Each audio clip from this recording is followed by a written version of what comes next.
2, 30평대 작은 아파트들이 한 뭐 3,000세대? 3,000세대 이상 있는 것들이 막 이런 식으로 있다. 그리고 여기도 이렇게 있다. 여기도 이렇게 있다. 여기도. 안녕하세요. 떠먹여주는 언니 원쌤입니다. 가장 중요한 게 뭐라고 생각을 하세요? 학원을 내가 만약에 퇴직을 하고 차리고 싶어 라고 하면은 가장 중요한 게 뭐죠? 그쵸.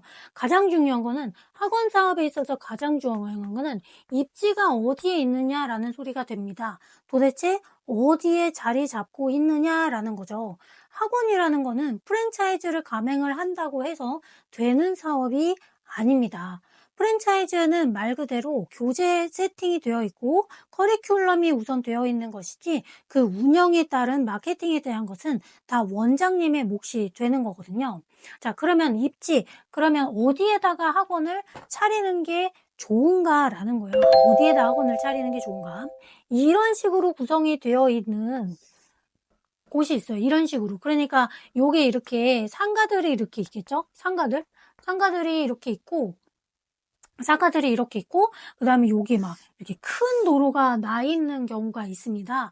뭐 예를 들면 뭐 종로 같은 거를 생각을 하시면 돼요. 종각역 같이 이렇게 큰 건물들이 있고 사람들이 엄청 많이 왔다 갔다 하는 곳. 그런 곳은 학원 사업을 하면은 될까요? 안 될까요?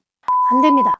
자, 학원이라는 것은 초등학교 끝나고 가고, 중학교 끝나고 가고, 그리고 갔다가 집에 올 수 있는, 걸어서 왔다 갔다 할 수 있는 곳이 가장 왔다다라고 보시면 되는데, 이렇게 대형으로 들어가는 것은 대형 학원이어야지만 가능한 구조다라고 보시면 돼요. 대치동 사거리 같은 경우에서도 대형 학원이 많은 구조이기 때문에 이렇게 진행이 되는 거지, 우리가 처음에 학원에 대해서 아무것도 모르는 상태에서 학원 사업을 이런 곳에서 한다? 라고 하면은 초창기에 마이너스가 엄청 나갈 거예요. 왜냐면 이런 곳은 뭐라고 얘기를 하냐면 물이 흘러가는 곳이다 라고 얘기를 해요. 뭐 성인 대상으로 하는 학원들은 이런 곳에 있잖아요. 회사 옆에 있기 때문에 이런 곳에 있는 거거든요. 회사들이 많은 곳, 그쵸? 일하고 가버린다니까요. 내가 지금 학원을 시작을 하는데 그런 대형 건물 이런 데 들어갈 필요가 없다는 거예요. 인테리어비 나가죠. 월세 나가죠. 월세 다음에 중요한 게 관리비거든요. 관리비를 체크를 해야 되는데 월세는 뭐 200인데 관리비가 막 150이야. 이런 것도 있다라는 거예요. 근데 그거를 몇 개월을 내가 이제 버텨야 되는데 퇴직금을 거기다가 다 쏟아붓게 되는 경우가 생겨버리게 됩니다. 자, 초등학교를 한번 생각을 해보면, 자, 볼게요. 자, 이렇게 도로가 있어요. 근데 도로가 좁아요. 그죠? 그리고 여기에 이걸 보셔야 돼요. 아파트가 있어야 돼요. 아파트. 작은 평수 아파트. 한 20평에서 한 30평대 아파트. 그죠? 그러니까 주변에 대형 건물들이 많은 곳이 입지가 좋은 게 아니고 2, 30평대 작은 아파트들이 한 뭐 3,000세대? 3,000세대 이상 있는 것들이 막 이런 식으로 있다. 그리고 여기도 이렇게 있다. 여기도 이렇게 있다. 여기도 이렇게 있다. 그리고 여기에 상가가 요렇게 있다. 그러면 이러한 상가를 우리가 뭐라고 하냐면 항아리권 상권이라고 얘기를 합니다.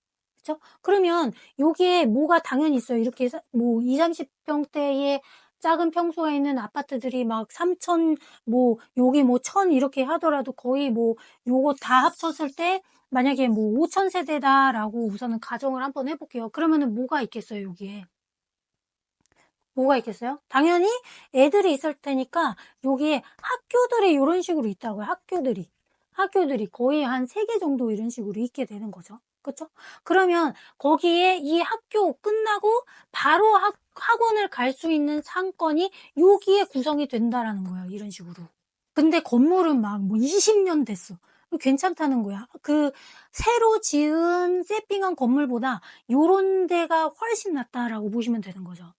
근데 비교를 해보면 가격이 새 건물과 20년대 건물인데 얘가 더 가격이 비슷할 거다라는 소리가 있고 권리금 달라는 얘기도 있을 수도 있어요. 이런 데는. 그러면 우리가 처음에 시작해서 나는 확장해서 나갈 거야 라고 하면은 교습소는 강사 고용이 안 되기 때문에 우선 학원 규모로 시작을 하려면 우선 요게 뭐가 있겠어요. 그러면 또 이런 데에 아파트 내에 상가도 있을 거예요.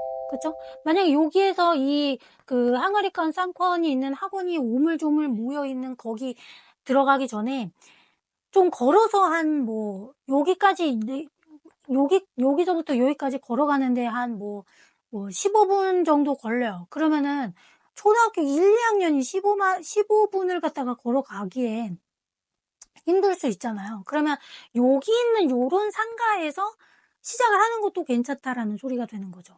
그죠? 무슨 얘기인지 아시겠어요?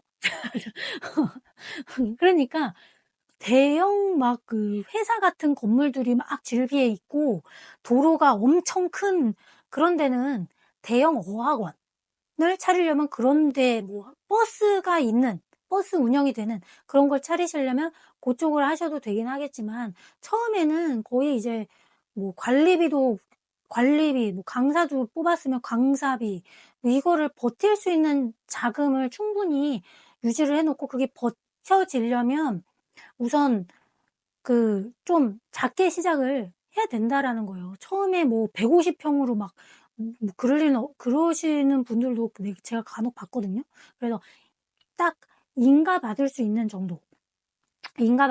정도로만 시작을 하고, 그리고 나서 이제 조금 자리를 잡아야 돼요. 교육사업 같은 경우에는 자리를 잡아야 되기 때문에, 이 동네가 어떤 분위기고, 학부모가 어떤 성향이고, 이런 거를 좀 캐치하면서 조금씩 내가 마이너스 되지 않는 구조 내에서 시작을 하는 게 좋습니다. 더보기란에 보시면 제가 추가적으로 뭘 하고 있는지, 뭐 하는 사람인지에 대해서 링크로 좀 많이 걸어놨어요. 그리고 천공비라는 지금 13,000명 정도 조금 넘었거든요. 그래서 카페 내에서 무료 자료 나눔도 해드리고, 거기에서 운영 노하우라든지 저보다 훨씬 대단한 원장님들 많이 질문에 대답해 주시고 댓글도 달아주시고 합니다. 그리고 만약에 이거를 좀 정리해서 좀 알려주세요 라는 게 있으면 메일로 보내주셔도 되고 댓글로 남겨주셔도 됩니다. 아셨죠?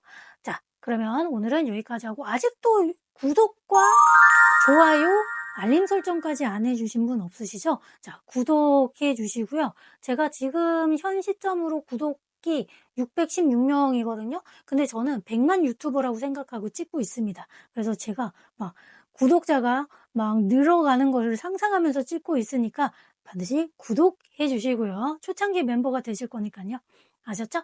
자, 그러면 다음에 또 만날게요.